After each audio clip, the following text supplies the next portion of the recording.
NBC News Special Report. Here's Tom Yamas. And good day. We are coming on the air with breaking news at the White House, where President Trump is expected to hold a news conference in the Oval Office with tech billionaire Elon Musk. The president has started his remarks. Let's listen in. From, Joe Kiernan and Rick Santelli. This just came out, and we'll just play that for a second. Personal income is up 0.8%. That is almost triple the expectations. Yeah, I'll tell you that the income numbers, really, for the first 4 months of the year, they're stellar. They're really stellar. I mean, I could go back and look at the first 4 months of many different years. Really very strong numbers, and you're right. This administration... Okay, we've just been listening to President Trump there. He's doing some kind of demonstration showing our partners at CNBC and I guess an earlier report. It's a little confusing at this point. So I'm going to go to Garrett Haake, who's one of our White House correspondents, of course. Garrett, today we are expected to hear from Elon Musk, who's essentially ending his post as a special government advisor. Do we know why today was the day? And this also comes at a time when he's broke with the Trump administration over a couple of different points. Yeah, Tom, this comes after the 130-day clock for Elon Musk as a special government employee ran up earlier this week. He posted on X, the platform he now owns, on Wednesday night, saying that would be his last day, beginning the offboarding paperwork process to end his formal service as a White House advisor. But his informal role with this administration will continue, and I think that's the primary purpose for this event in the Oval Office today. The president, I think, hoping to show that there is, if not no, at least certainly little daylight between he and the person who has been among his closest advisors in the early stages of this second term of his presidency.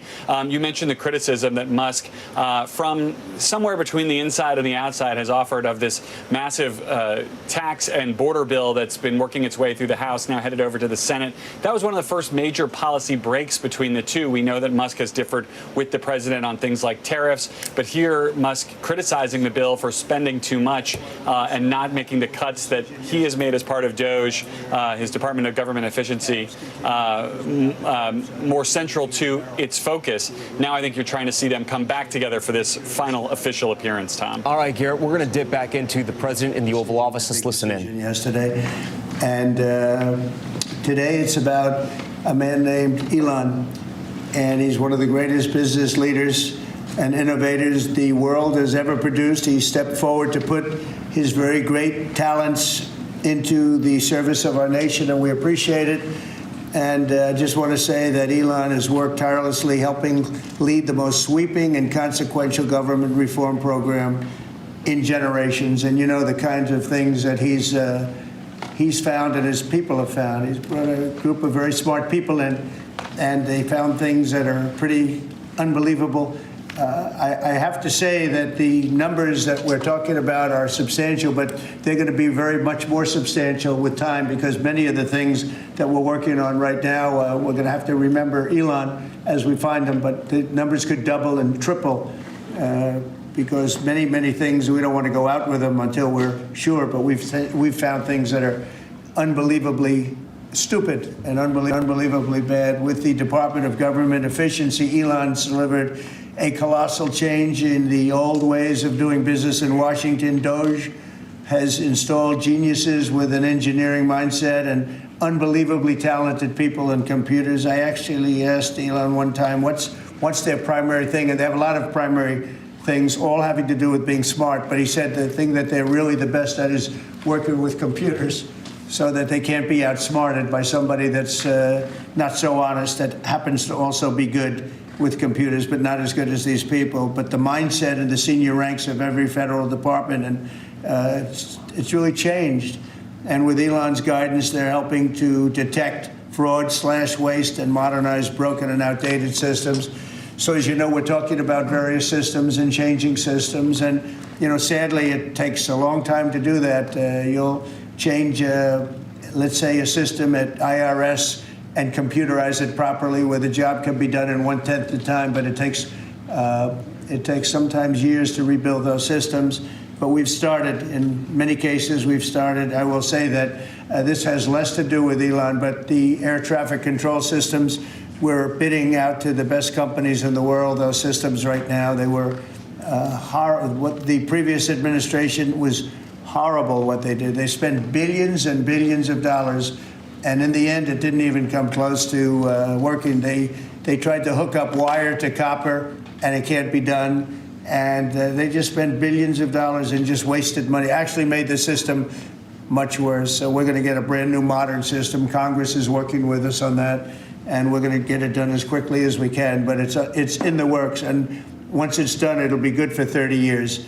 But we have a system that's 48 years old and would have a modern computer hooked into a very outdated computer, and they don't hook up. I mean, they didn't hook up. So after spending billions of dollars, they turned on the system, and in never any cases, from local to countrywide, they never worked. More than 75,000 bureaucrats have voluntarily left their taxpayer-funded jobs to come out and really do the job. Countless wasteful and unnecessary contracts have been terminated, and you know that we have terminated many, many contracts, and many contracts, Elon, are right now being looked at, and it may be 6 months, it may be almost a year in some cases. We're going through procedures, we're going through courts, and we'll remember you as we announce billions of dollars of extra waste, fraud, and abuse. Just as an example, DOGE canceled $101 million for DEI contracts at the Department of Education, $101 million, and that was just a small section of the Department of Education. $59 million for illegal alien hotel rooms in New York City, and the landlord never made the kind of money that he made in the last short period of time. $59 million to a hotel in New York City, $45 million for diversity, equity, and inclusion scholarships in Burma. In Burma, does anyone know about Burma? $42 million for social and behavioral change in Uganda. $40 million to improve the social and economic inclusion of sedentary migrants. I can say it's $2 billion to Stacey Abrams and her environmental movement. There was $100 in the account, and all of a sudden they found $2 billion in the account. And I assume that's being looked at. I don't know. I'm not sure, but I assume that's being looked at. Think of that, $2 billion. And then Lee will tell you there's another one over there for $20 billion being spent on another environmental credit. $20 billion, not 20 million, a lot, not 200,000, which is a lot.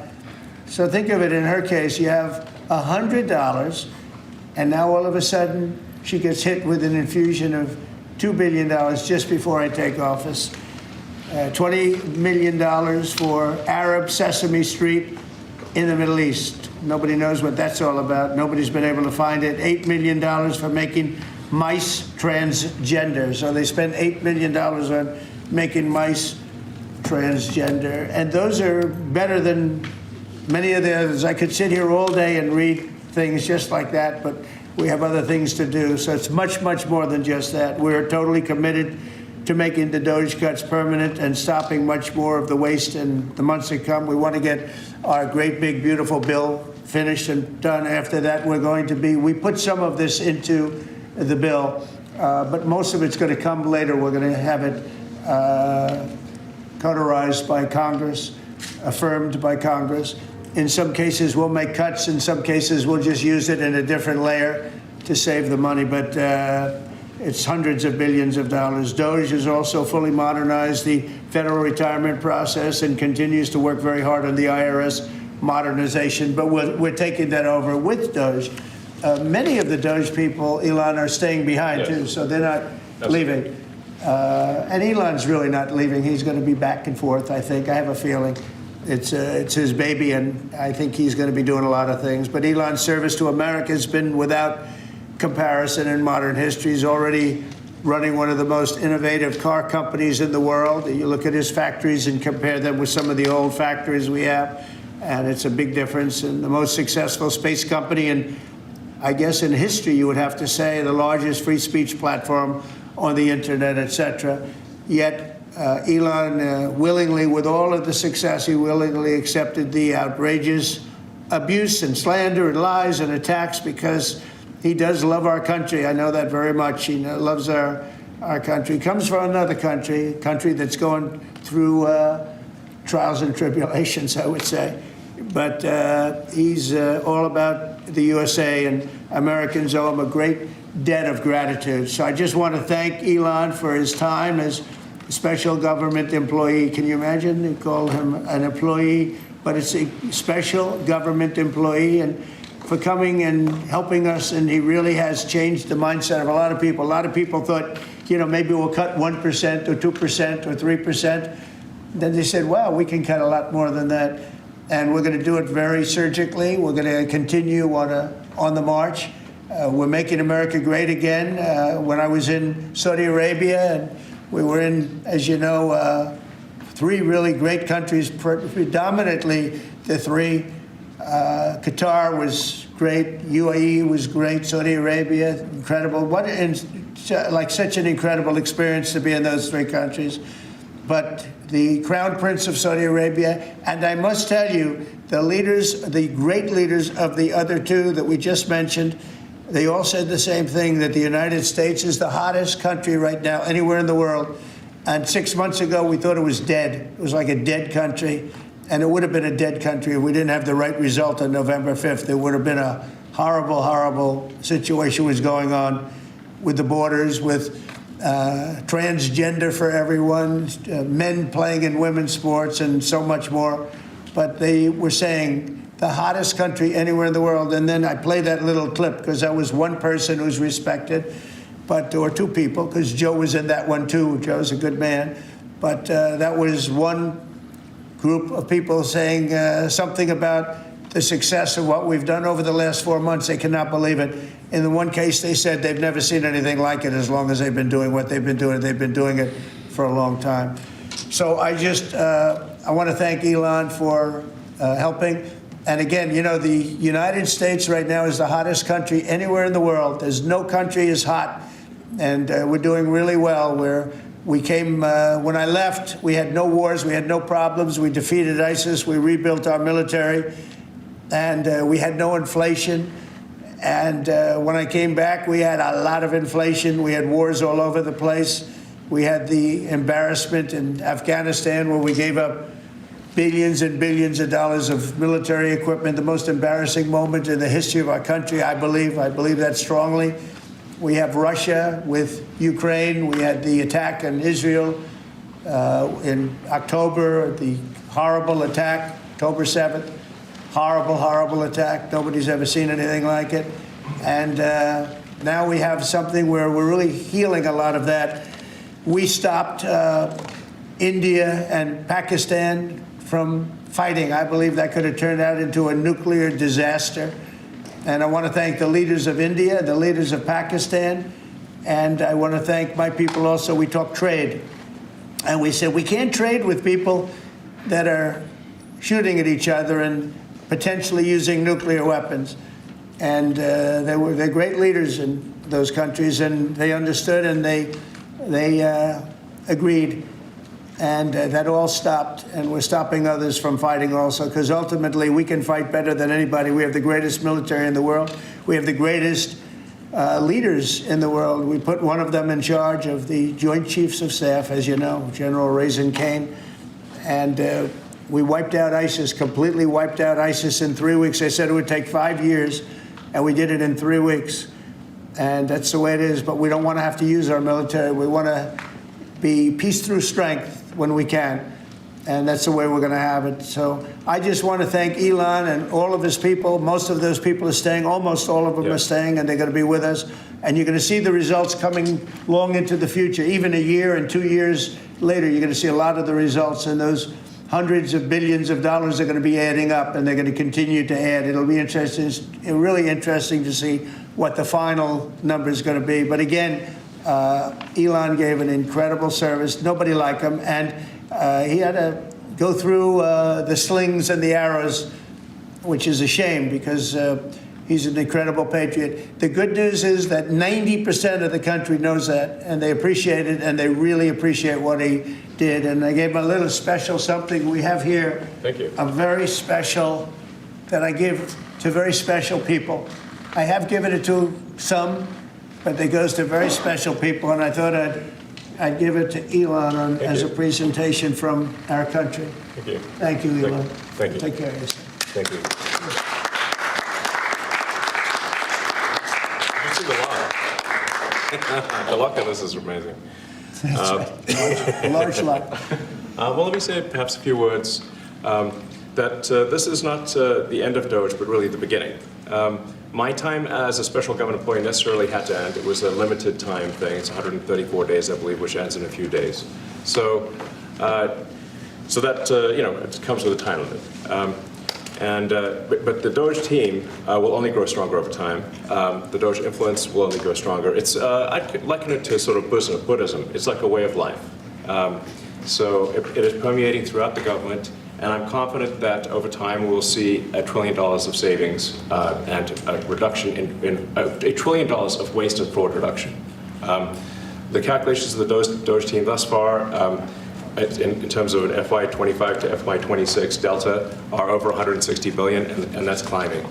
We expect that number will probably go over 200 billion soon. So I think the Doge team is doing an incredible job. They're going to continue doing an incredible job, and I'll continue to be visiting here and be a friend and advisor to the president. And I look forward to times being back in this amazing room. By the way, isn't this incredible? Look at this incredible. It's stunning. I think the way that the Oval Office, how the president has just completely redone the Oval Office. It's beautiful. I love the gold on the ceiling. Thank you. It's pretty nice. Yeah. That's been there a long time. That was plaster. Nobody ever really saw it. They didn't know the eagle was up there, and we highlighted. It's essentially it's a landmark, a great landmark, and that's 24-karat gold, and everybody loved it. And now they all see it when they come in. So it's been good. The Oval Office finally has the majesty that it deserves, thanks to the president.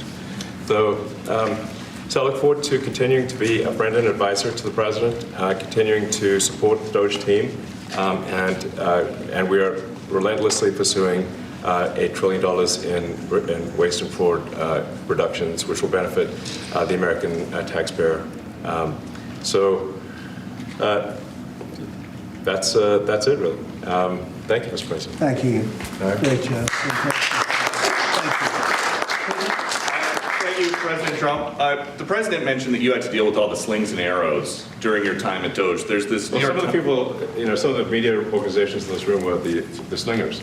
Well, so there is a New York Times report today that accuses you of blurring the line between. Is the New York Times, is that the same publication that got a Pulitzer Prize for false reporting on the Russiagate?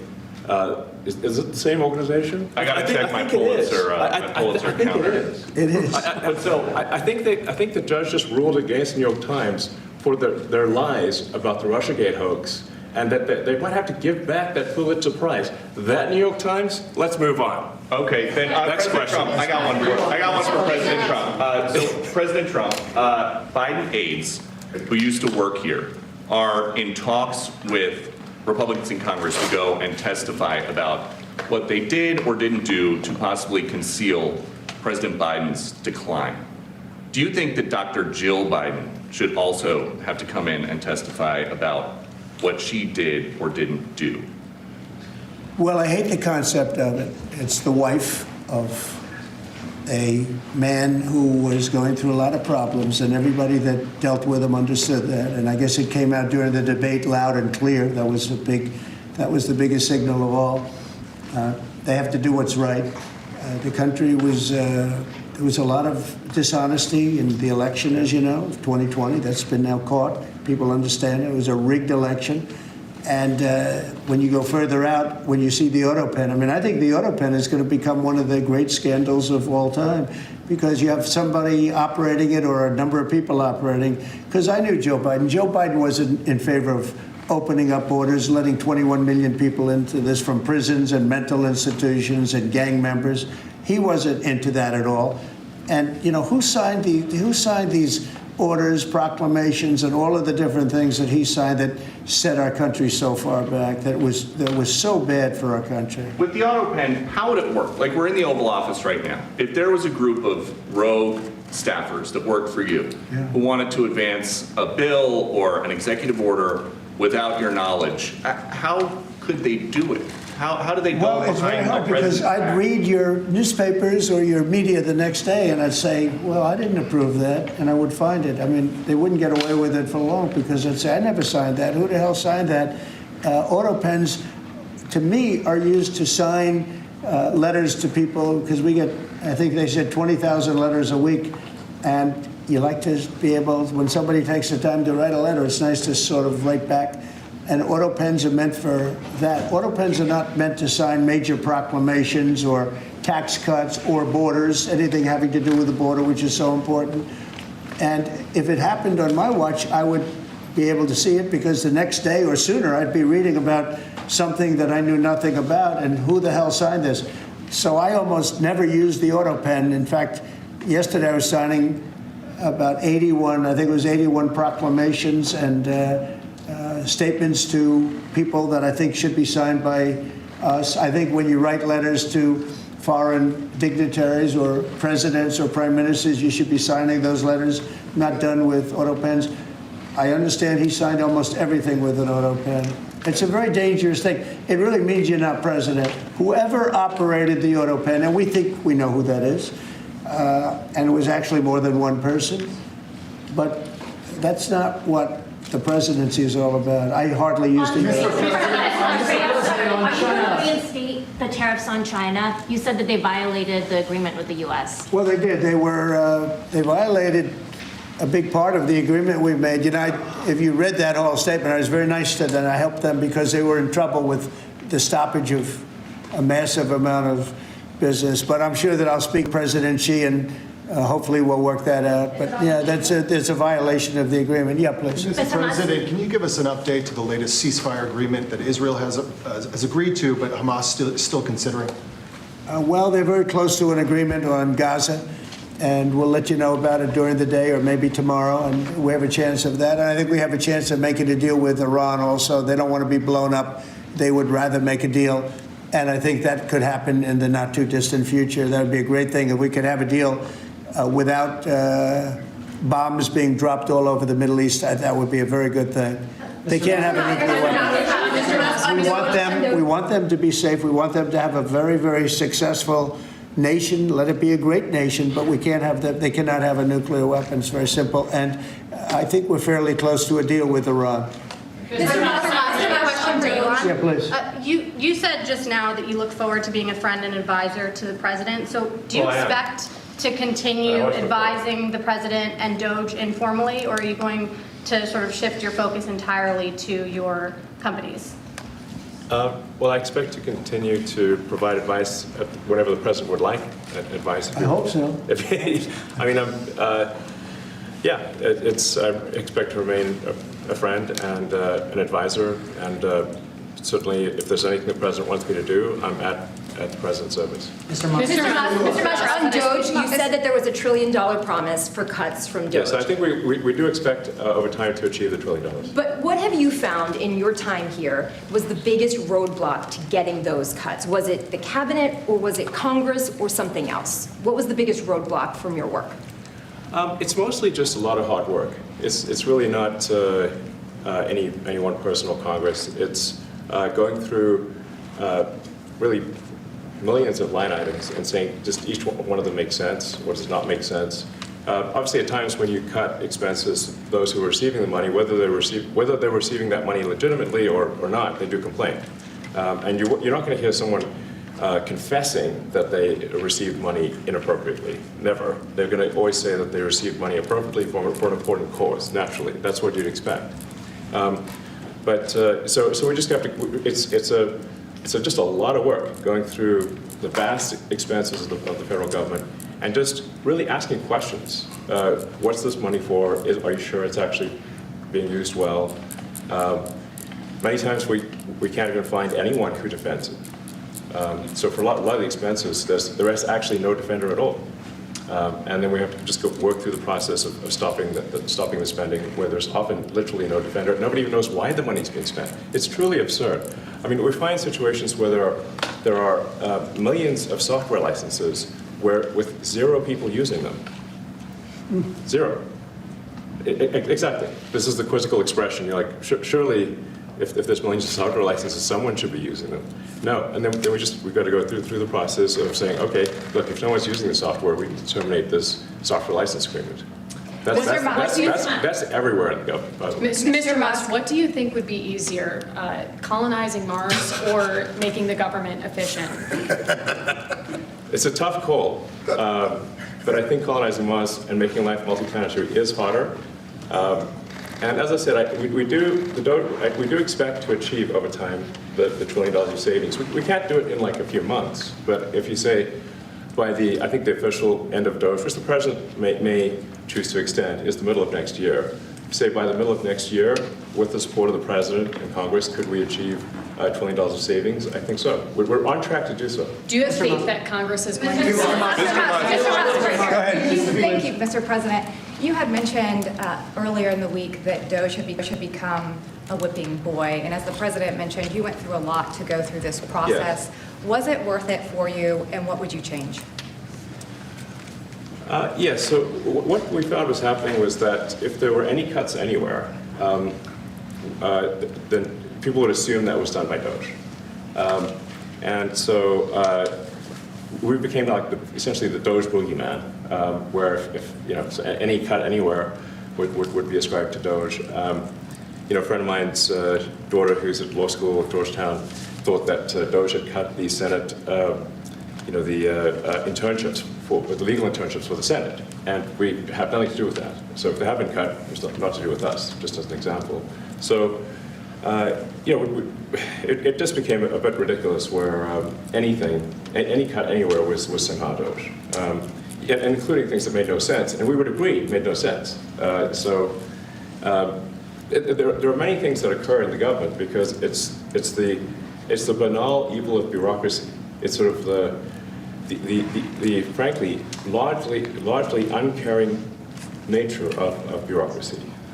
It's as the great Milton Friedman said, money is spent most poorly when it is someone else's money being spent on people you don't know, and that's how federal spending is. And then you can't really even blame the individuals because the way the government works is complaint minimization. So when you do when someone within the government tries to stop money being spent, there's usually someone that complains. And then their manager will say it's not worth the trouble, just pay it anyway. That happens over and over again. So was it I think it was an important thing. We've just been listening to President Trump and Elon Musk. You see there wearing a T-shirt, the Doge Father, a play on the Godfather. The president announcing that Elon Musk will leave the administration. He had been serving as a government advisor. He will serve as an informal advisor now. He's saying that he will maintain his relationship with the president. Elon Musk, of course, heading up the Doge system there, the Department of Government Efficiency, and claiming that they've saved taxpayers $160 billion in fraud and waste. That number is impossible to verify at this point because of issues with just clarity on their website and also sometimes mistakes on the Doge website on what they've been able to cut. The goal is to cut $1 trillion, and Elon Musk admitting this is very hard work to cut all of this out from the federal government, admitting that on camera just now, but saying they hope to reach that goal at least in the middle of next year. The president singing the praises of Elon Musk, calling him an extraordinary businessman and that he devoted his time to be a, quote, employee of the federal government, if you will. But this relationship has been ongoing for almost more than a year now, when Elon Musk first got into the campaign of President Trump, donating a total of $275 million over that time to Republican causes and to the president as well, and forged a very tight relationship with him. Garrett Hake has been tracking all of this for us. Garrett, quite the news conference there. And again, we should explain to our viewers, though Doge has cut a lot from the federal government, it's unclear to know exactly how much they've cut because of issues with the website and the way they bring things, or take credit for them. That's right. I mean, the bulk of Doge's more verifiable cuts have been in the cancellations of specific grants that have gone out to universities and other programs. But beyond that, much of their totals are unverifiable, at least in the moment when so many of them are also bogged down in litigation. The Doge website lists, as you pointed out, anywhere between $160 and $175 billion worth of cuts of some kind. None of of that anywhere close to $1 trillion, and much of it rife with either intentional or unintentional error, including one repeated by the president again today when he talked about Doge cutting money for transgender mice. This has been one of the most fact-checked claims made about Doge. The actual program that was cut had to do with transgenic mice, meaning mice that are altered genetically and so that they can be more useful to medical experimentation. This was fact-checked months ago, but remains part of the president's kind of laundry list of Doge cuts, I think in part, Tom, because of what we're seeing here today, this mythologizing of the work that is done by Doge, even as Elon Musk is leaving government to try to make it look as though this has been a much grander and more successful program than it can certainly be judged by any objective measure to have accomplished up till now.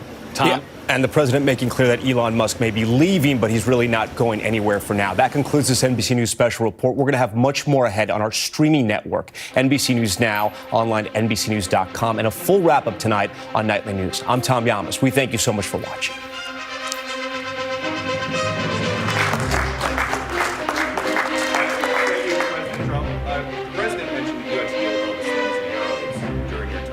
We are back now on NBC News Now with our live coverage of President Trump's Oval Office event with Elon Musk on Musk's last day as a special government employee after he led the Department of Government Efficiency, or DOGE. Let's listen back in. It's different. You become a much different person when you run for politics and you do what's right. I could do other things, and I'm sure he'd like me, and I'm sure other people would like me, but it wouldn't be as good for our country. As we said, our country's doing really well because of what we're doing. So it's not a popularity contest. So I don't know. I would certainly look at the facts. If I think somebody was mistreated, whether they like me or don't like me, it wouldn't have any impact on me. Mr. President, on the big beautiful bill, would you like to see the Senate build in some support for your tariffs on the big beautiful bill, or should that be a standalone bill? I have great support on the tariffs. I mean, I was so honored that we got that ridiculous stay lifted, because that would have taken away presidential power. It would have taken away everything that was granted by the founders. It would have been a terrible thing.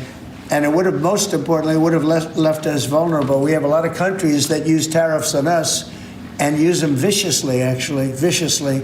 And if we didn't have the power to use tariffs on them, and instantly, not when you go back to Congress and try and get hundreds of people to agree on something, that would take months to get just one simple proclamation. If we didn't have the power to counteract their powers, you wouldn't have a country left. We have to act fast. We have to be fast and nimble, as they say. And that was a really great moment, I think, yesterday when that stay was lifted. And hopefully now we'll go to court and just win that battle. Because if we don't have the power to do what they're doing to us, we are going to be a great nation no longer. Elon Musk was once idolized by folks on the left in this country before joining your administration. Now he's considered a hero by conservatives. Why do you think this man, what he's done in American life, has been so politicized? Does it only have to do with you? His life has been amazing. I mean, I look at so many different things. I look at that rocket being, guided back into position. I've never seen that before. I thought it was a space movie. I thought it was a movie. You look at what he's done in terms of communication, it's been unbelievable. So many different, even tunnels going underground, not having to go through all the process of going, he's got a company that does that. He's got so many different companies. Starlink, as an example, he saved a lot of lives, probably hundreds of lives in North Carolina. I don't even know if you remember, but I called you. They needed Starlink in North Carolina. And I didn't know what the hell Starlink was. I said, what is it? Who owns it? He said, do you know Elon Musk? I said, yeah, I happen to know the gentleman. This was before his government stay. And they said, we really need it, because North Carolina became an island. It was, people had no communication. They had no access to anything, and they were dying.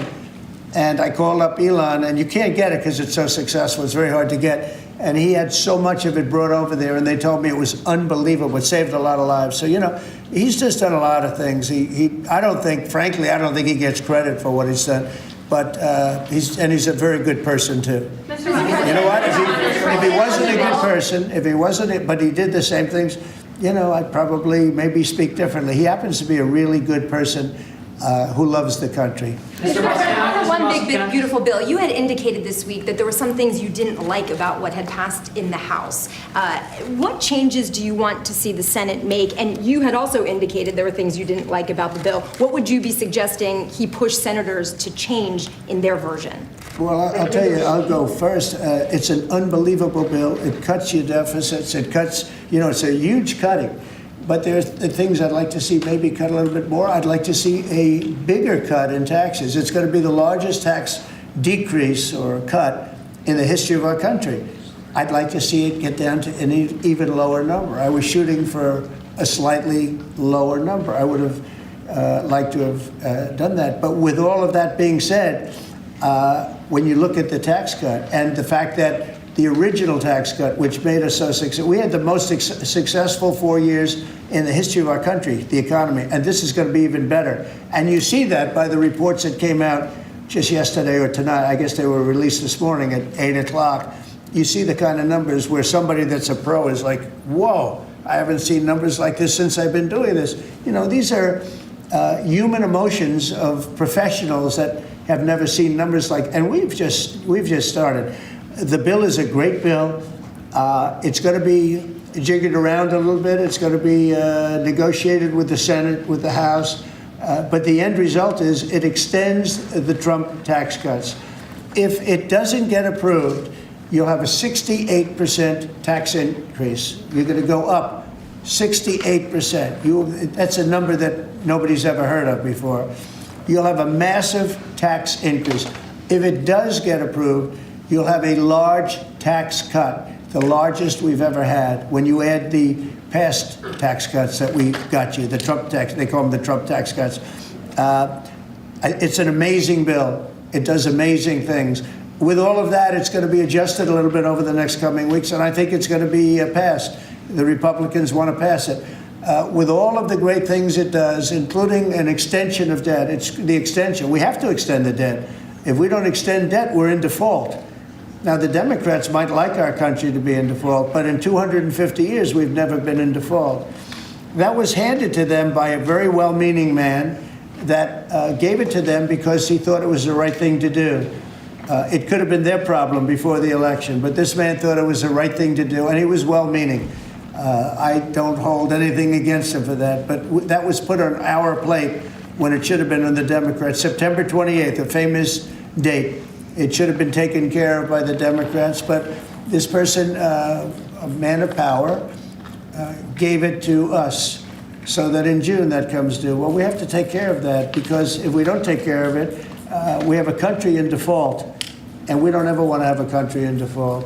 I'll tell you, a certain senator, Elizabeth Warren, said that she would never, ever allow a default on our debt.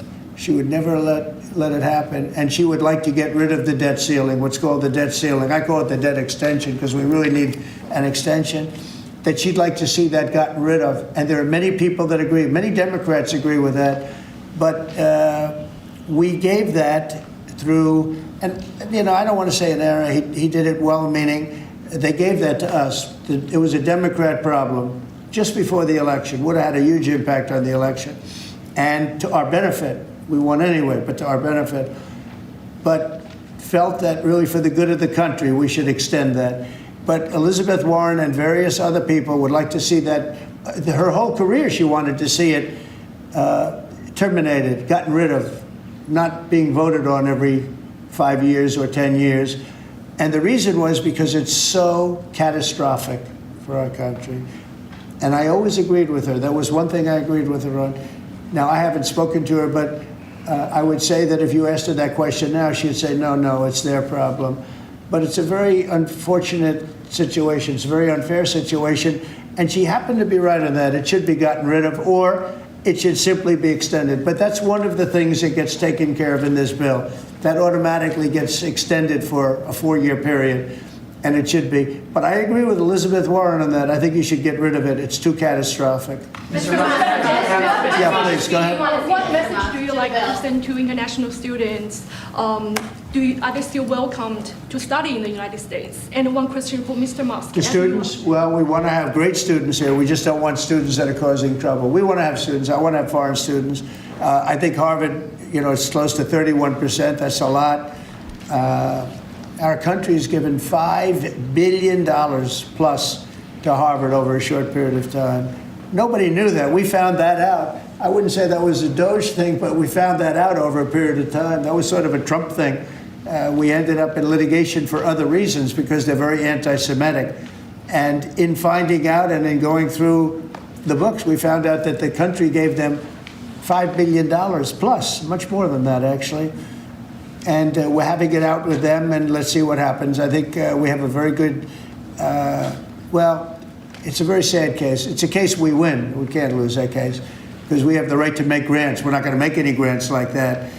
But I don't think Harvard's been acting very nicely. I think Columbia wants to get to the bottom of the problem. They've acted very well. And there are other institutions, too, that are acting, but Harvard's trying to be a big shot. And all that happens is every 3 days we find another $100 million that was given. 2 days ago, we found $200 million more. The money's given to them like gravy. I'd like to see the money go to trade schools, where people learn how to fix motors and engines, where people learn how to build rocket ships, because, somebody has to build those rocket ships. Yeah. And I'd like to see trade schools set up, because you could take $5 billion plus hundreds of billions more, which is what's spent, and you could have the greatest trade school system anywhere in the world. And that's what we need to build his rockets and robots and things that he's doing, and to build lots of other things. And, I went to school with people.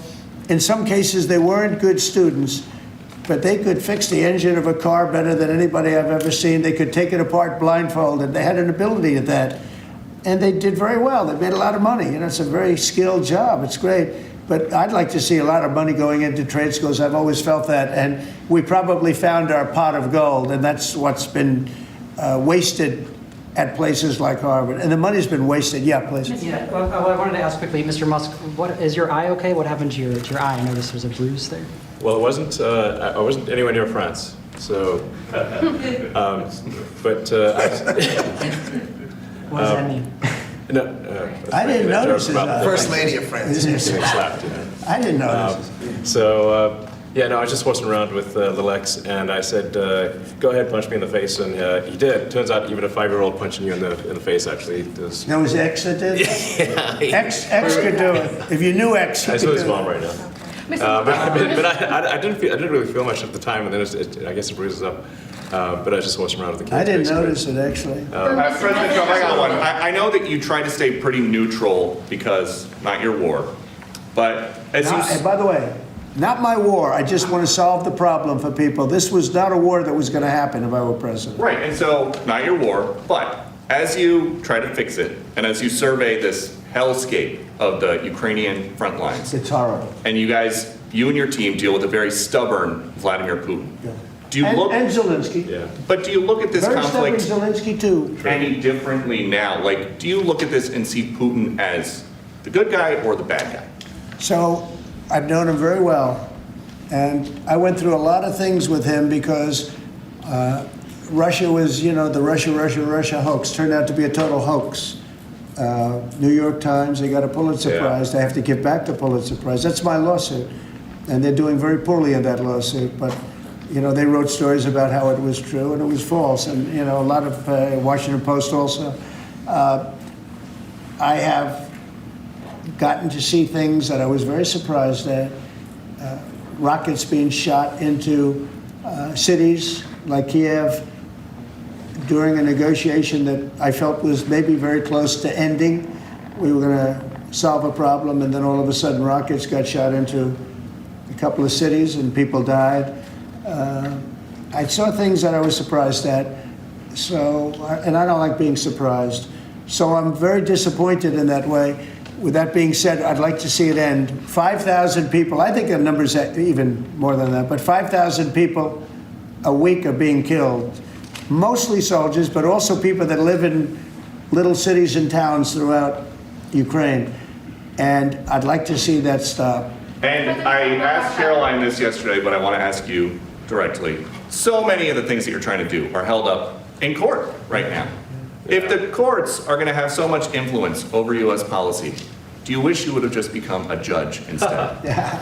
Yeah, well, look, it wasn't meant to be that way. If you look at the founders, the president had certain powers, and you have your three groups, and they all had supposed to be pretty equal powers. But you can't have a judge in Boston running foreign policy in places all over the country because he's got a liberal bent or he's a radical left person. That's what the executive branch is for, and you have checks and balances. But we had millions of people pour into our country, many criminals poured into our country, murderers, mental institutions from all over the world being emptied out into our country. And if we don't get them out and get them out quickly, could lose your country very easily. This is a bad, that anybody would allow this to happen to our country. You know, with all of the things, we took over inflation, we took over some wars, we took over a lot of problems that didn't exist when I was president. None of it existed. We wiped out ISIS. Other than that, we had no wars. Putin was never going to hit Ukraine. Israel would have never been attacked.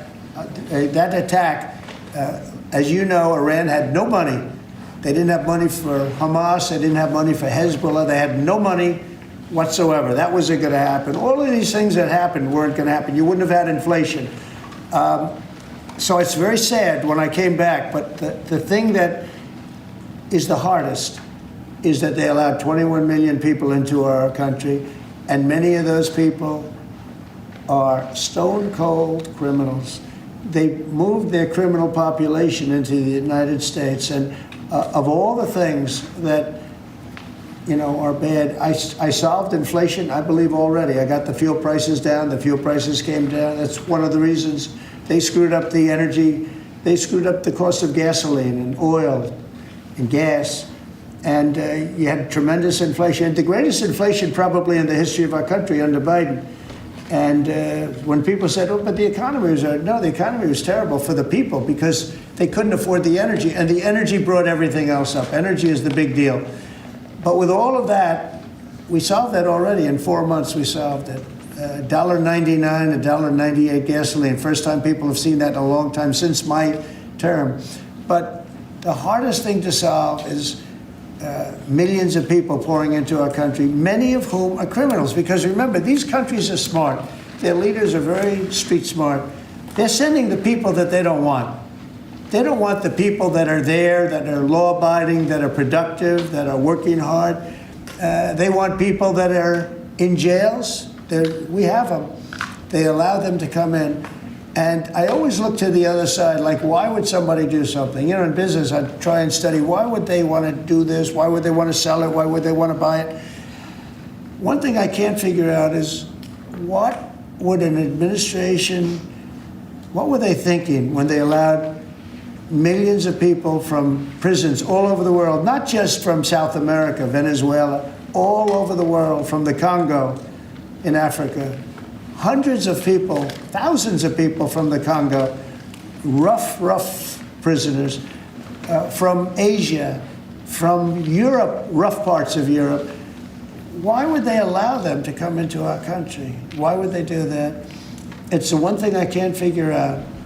And I don't believe it was Joe Biden. I really don't. I mean, look, he's been a sort of a moderate person over his lifetime, not a smart person, but a somewhat vicious person, I will say. If you feel sorry for him, don't feel so sorry because he's vicious. What he did with his political opponent and all of the people that he hurt a lot of people, Biden. And so I really don't feel sorry for him. But he wasn't a person that would allow murderers to come into our country. He wasn't a person that was in favor of transgender for anybody that wanted it, take kids out of families, et cetera, et cetera. So I just don't understand why a thing like this, how a thing like this could have been allowed to happen. Very sad. It's very sad for our country. If I could add something, I think the fundamental moral flaw of the left is empathy for the criminals and not empathy for the victims. Empathy for the criminals, but not empathy for the victims.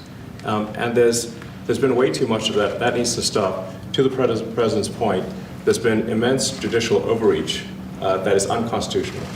That was never intended. And it's undermining the people's faith in the legal system. It needs to stop. It's gone too far.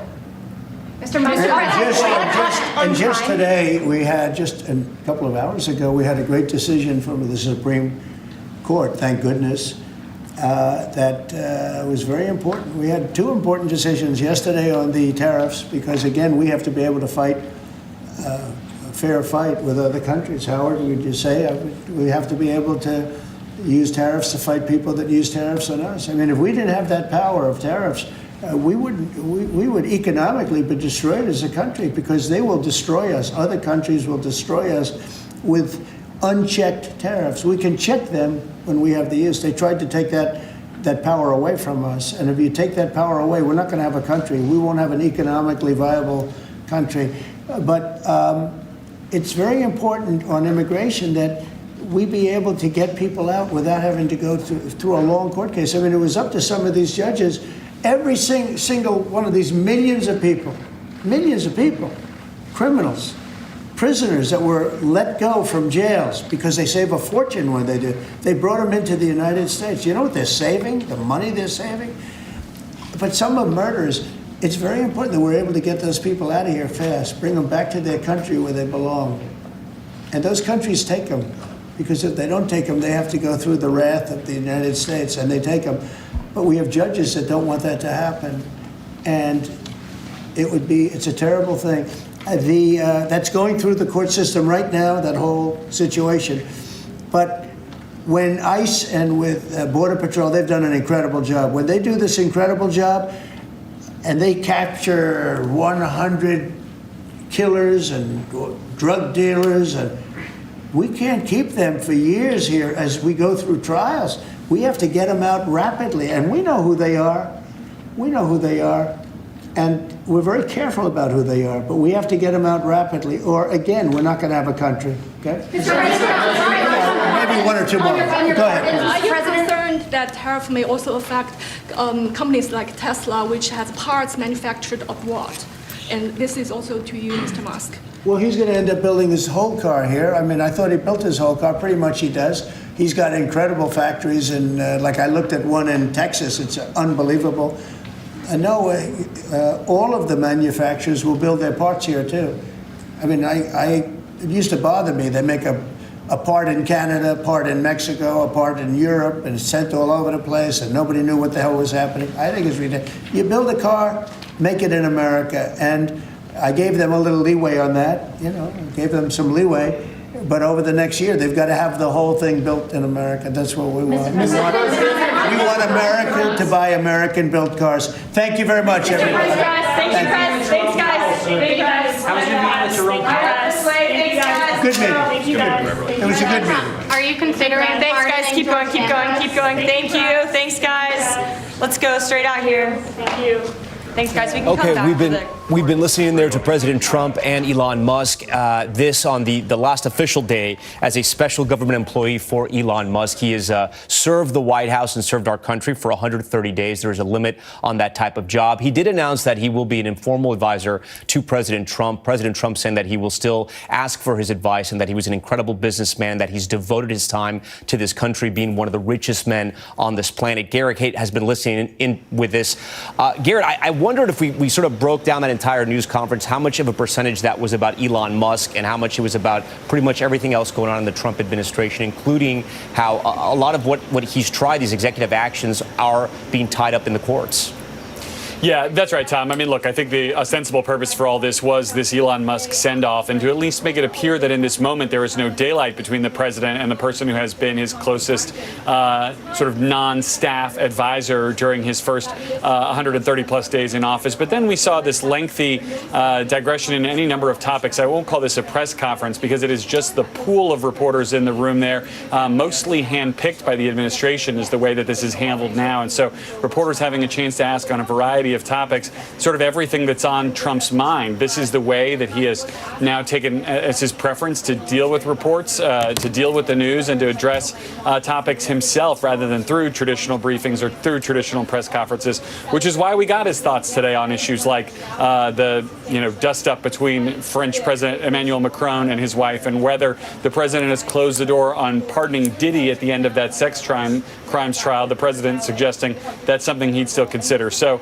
wide-ranging, I think, only begins to describe it, Tom, but not a lot of pushback or fact-checking in real time for the president's claim, including another one that stuck out to me that he has made repeatedly, and that is false, about gas prices, which the president continues to say are $1.99 a gallon.